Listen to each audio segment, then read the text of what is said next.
Olá IPCA, hoje é segunda-feira, dia 12 de maio de 2014. Nós estamos juntos há 645 dias lendo a Bíblia e hoje leremos do capítulo 1, verso 1 até o capítulo 3, verso 15 do livro do profeta Isaías. Você que já tem acompanhado os estudos anteriores que fizemos de Amós, em particular Oséias e depois Miqueias, já deve estar se tornando familiarizado com o contexto. Esses três profetas, além de Jonas, viveram no período da opressão dos assírios, e Isaías vive nessa mesma época.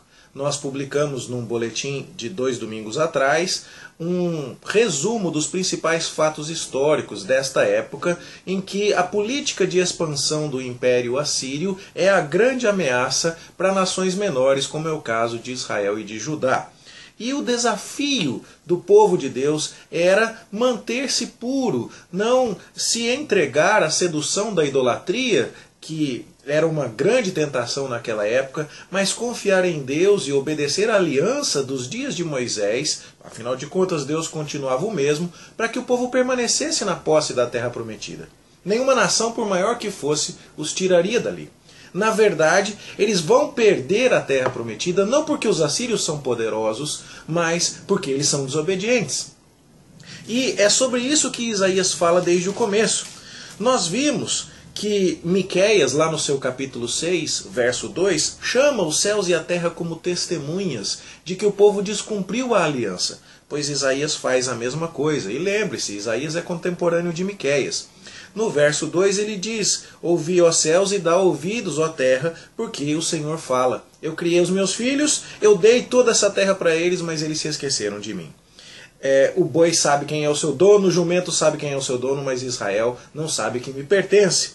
E isso nos faz lembrar também o que Oséias fala lá no capítulo 2, verso 8. Eu dei todos os presentes para minha esposa, mas ela acha que foi o seu amante Baal quem lhe trouxe esses presentes.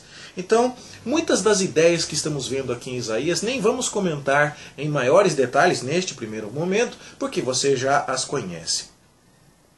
A terra está começando a sofrer, então, por conta dessa desobediência, os juízos de Deus. Os filhos de Oséias já começavam a apontar com seus nomes que o juízo de Deus estava chegando. E quando nós lemos lá em 2 Crônicas, capítulo 28, dos versos 5 a 18, o que Deus vinha fazendo ao levantar inimigos, nós vamos ver que Síria, Israel, Edom e Filístia já estavam atacando o reino de Judá e queimando cidades e destruindo lavouras como uma advertência de que se Judá não se convertesse ao Senhor, maiores juízos viriam. E é isso que é mencionado aqui a partir do verso 6 de Isaías 1. Vocês já estão com feridas e tudo mais, e nem assim vocês prestam atenção, que é Deus mandando um aviso para vocês se arrependerem. Deus condena a religiosidade hipócrita daquela nação, a formalidade religiosa, do mesmo jeito que Miqueias condena lá no seu capítulo 3. Vocês estão vivendo a vida desobediente que querem e acham que porque tem uma religiosidade hipócrita que eu não haverei de julgar vocês. E aqui então temos um paralelo muito intenso com Miqueias, lembrando, os dois profetas são contemporâneos. A ideia de Deus, então, aqui é que o povo abandone a religiosidade formal e viva a justiça social que é inerente à aliança de Deus com seu povo. Aprender a fazer o bem, atender à justiça, repreender o opressor, defender o direito do órfão, pleitear a causa das viúvas, é a agenda de justiça social que os profetas tanto reclamaram como descumprida e assim ofendendo a aliança tanto em Israel quanto em Judá. Deus oferece graça ao seu povo que, se o seu povo se arrependesse, seria aceito, mas se caso decidisse manter-se rebelde, seria devorado à espada, uma clara maldição da aliança.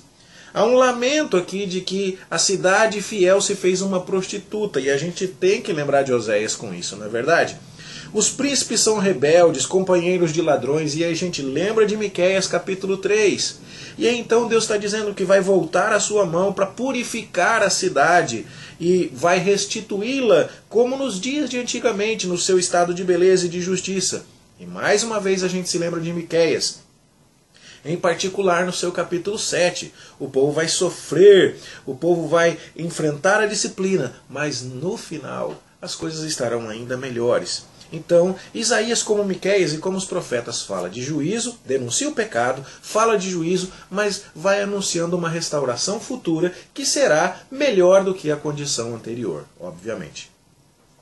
No final do capítulo 1 nós vemos que o povo cobiçou carvalhos, que escolheu jardins, e aqui é mais uma referência à idolatria e à religiosidade sensual que era utilizada no culto a Baal, por causa da fertilidade que Baal presumivelmente tinha, não é? Sendo o deus da fertilidade.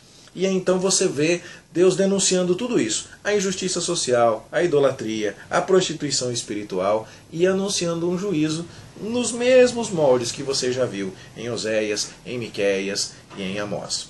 Bom, é muito interessante que a primeira parte do capítulo 2 é bastante semelhante ao início do capítulo 4 de Miqueias.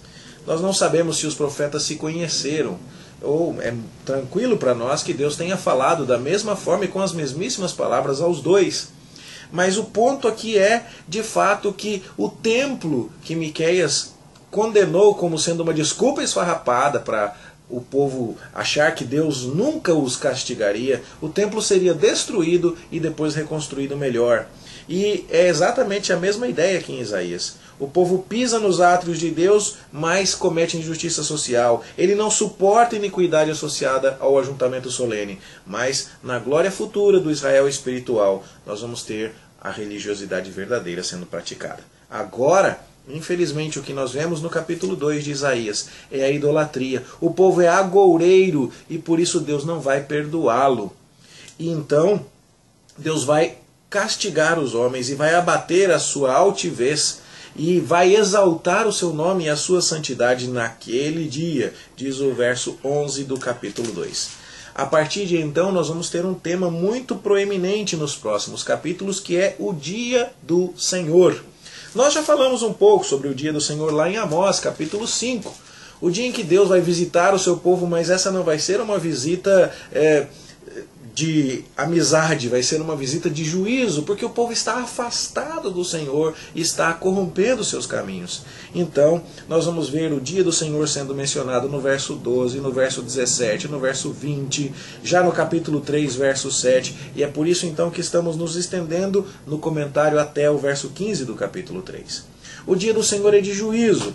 E qual é o juízo?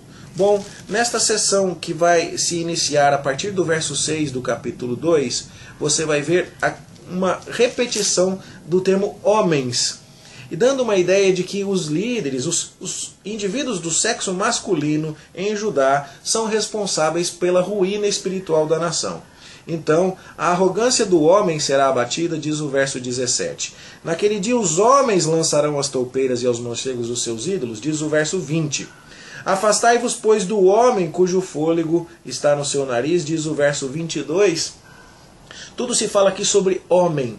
E o princípio da retribuição que a gente viu lá em Miqueias capítulo 3 vai ser aplicado aqui aos homens. Lá em Miqueias capítulo 3 se dizia: vocês são líderes e usam mal a liderança, não vão ter quem os lidere. Vocês têm profetas que falam o que o povo quer ouvir. Esses profetas mentirosos ficarão desorientados. Vocês usam o templo como uma desculpa. Deus vai destruir o templo. E aqui, os homens que estão conduzindo a nação ao erro serão aniquilados. Não vai haver homens.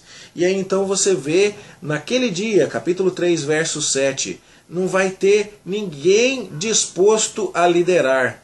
Qualquer um que tiver roupa, diz o verso 6, vai ser convidado a ser príncipe, porque faltarão homens. Então, você vai ver neste contexto aqui, nesta sessão, em particular aqui no verso 4, essa desgraça. Os homens que levaram a nação ao erro serão destruídos. O verso 4 do capítulo 3 diz: dar-lhes-ei meninos por príncipes, e crianças governarão sobre eles. Então, você está vendo aqui uma sentença de Deus contra o seu povo, anunciando a retribuição, que é uma prerrogativa da aliança. Não usou bem a terra, perde a terra. Não cultuou a Deus, vai até comer comida de ídolo na terra do inimigo. E aí então você vê a mesma coisa que já vimos lá em Miqueias aqui. E isso por quê? porque o povo não soube aproveitar a oportunidade que recebeu.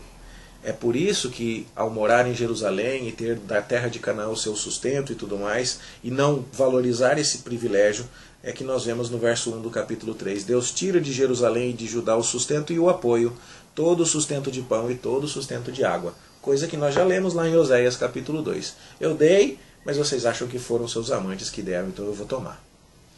Assim, meus irmãos, nós temos poucas novidades aqui. O que temos do capítulo 1 até o verso 15 do capítulo 3 é coisa que a gente já conheceu, mas que está sendo enfatizada outra vez, está sendo dita novamente nesta época do período assírio. No boletim do domingo que vem a gente vai publicar mais coisas a respeito desse período, mas eu creio que se você tem nos seguido por aqui, você deve estar em condições de entender bem esta mensagem. Temos um Deus que nos convida à graça, como diz o conhecidíssimo verso 18 do capítulo 1.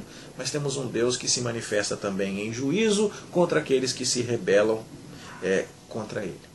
Então, essa é a mensagem destes capítulos. Eu espero que estas explicações te ajudem a relacionar bem Isaías com a época. Você viu aqui, né? Falamos de Amós, falamos de Oséias, falamos de Miqueias, falamos do contexto dos assírios, citamos crônicas, as guerras, e é esse o período, e é assim que devemos procurar compreender a mensagem de Isaías. Eu espero que você tenha um bom estudo, desejo a você uma boa leitura. A gente se encontra aqui amanhã, se Deus nos permitir. Até lá.